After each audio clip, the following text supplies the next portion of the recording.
자, 오늘은 굉장히 민감하고 한국 사람들이 정말 듣기 싫어하는 토픽에 대해서 얘기해 보도록 하겠습니다. 예정된 한국 이공계의 몰락이라는 주제로 얘기해 보도록 하겠습니다.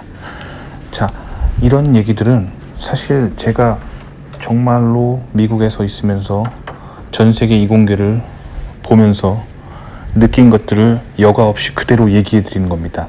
즉, 한국 뉴스와 한국의 어떤 개인 방송 하는 사람들과 저는 달라요. 그들은 돈을 벌기 위해서 한국 사람들이 듣기 좋아하는 귀에 달콤한 간신배 같은 얘기만 하죠. 근데 저는 있는 그대로 여과 없이 그냥 얘기하는 거예요. 자, 요즘 한국 이공계가 어떻게 돌아가고 있냐면, 자, 일단 전 세계 이공계부터 얘기해 드릴게요. 자, 전 세계 이공계의 핵심 기술을 쥐고 있는 거는 미국이에요. 전 세계 최초로 어떤 기술이 탄생하고 첫 특허가 나오는 건 이공계에서 거의 대부분 미국입니다. 그래서 미국이 초창기 1번 특허를 가지고 있고, 그리고 설계 도면, 그리고 지적 자산을 대부분 가지고 있습니다.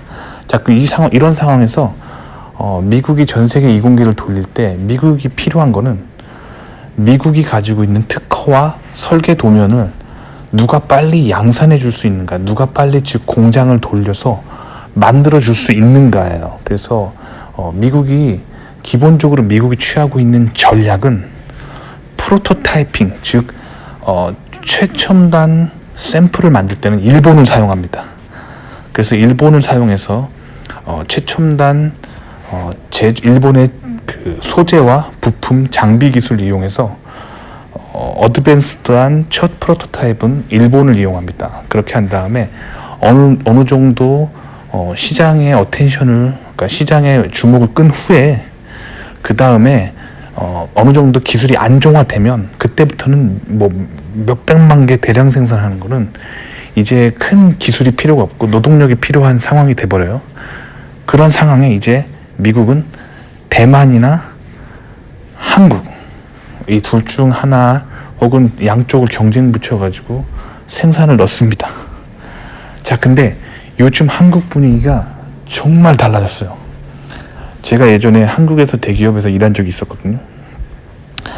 그때가 사실 한참 전이긴 합니다만, 제가 예전에 한국에서 살 때, 한국에서 대기업 다닐 때는 미국의 오더를 맞춰주기 위해서 굉장히 열심히 일했었어요. 그래서 제가 아직도 기억하는 거는 금요일날 제가 밤 12시까지 일한 적이 있습니다.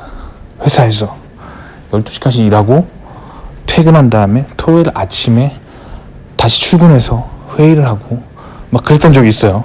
미국의 오더를 채워주기 위해서. 자, 그렇게 했었고, 또 제가 미국과 컨퍼런스 콜을 할 때는, 한국에 있을 때 한국 시간으로 밤 10시에도 미국 시간에 맞춰가지고 해줬단 말이에요. 자, 근데 제가 이제 미국에 넘어왔잖아요.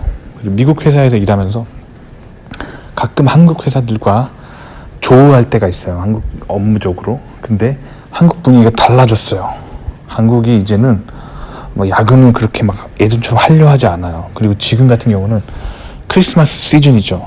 근데 크리스마스 시즌 되면 미국은 거의 12월 달을 놀아버려요. 거의 그렇습니다. 분위기가. 자, 그런데 한국이 요즘 이런 미국의 분위기를 좀 쫓아가려고 하고 있어요. 한국도 연말 되면은 굉장히 술렁술렁해집니다. 이게 한국이 굉장히 변한 거예요.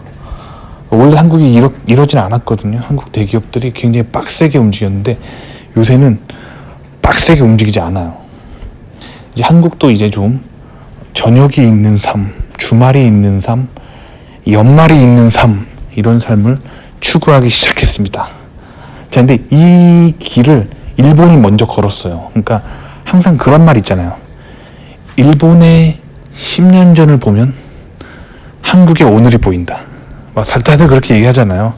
정말 그렇습니다. 왜냐면 두 나라가 정서도 비슷하고 그런데 일본이 문화적으로나 경제적으로나 조금 더 앞서 있어요. 그래서 일본의 10년 전을 보면 한국의 오늘이 보입니다. 근데 일본은 거의 한 10년 전부터 이런 현상이 일어나기 시작했어요. 그래서 일본 사람들은 어떻게 하기 시작했냐.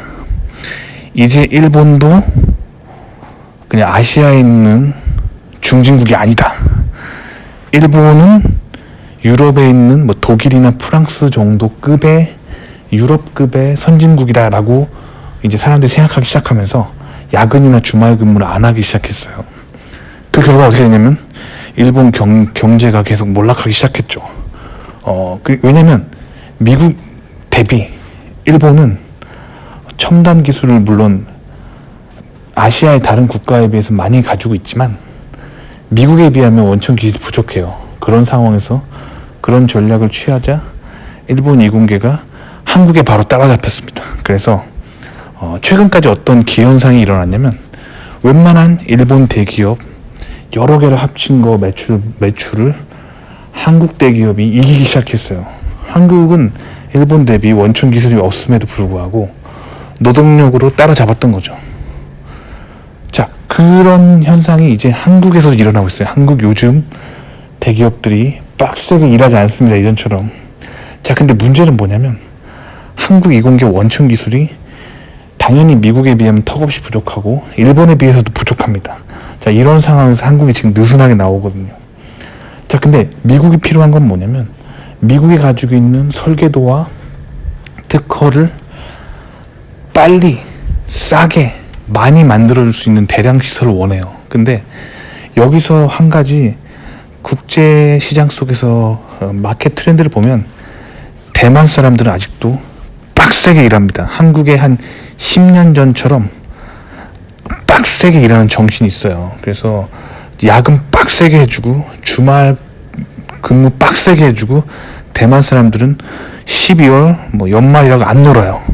완전 빡세게 돌아갑니다. 한국의 10년 전이라고 보시면 돼요. 대만은. 그러니까 지금 어떤 현상이 일어나고 있냐면 모든 제조업에서 대만한테 한국이 계속 밀리고 있어요. 이걸 저는 눈으로 보여요. 왜냐면 저는 미국에서 일하다 보면은 이 그냥 차트로 보여요. 저는.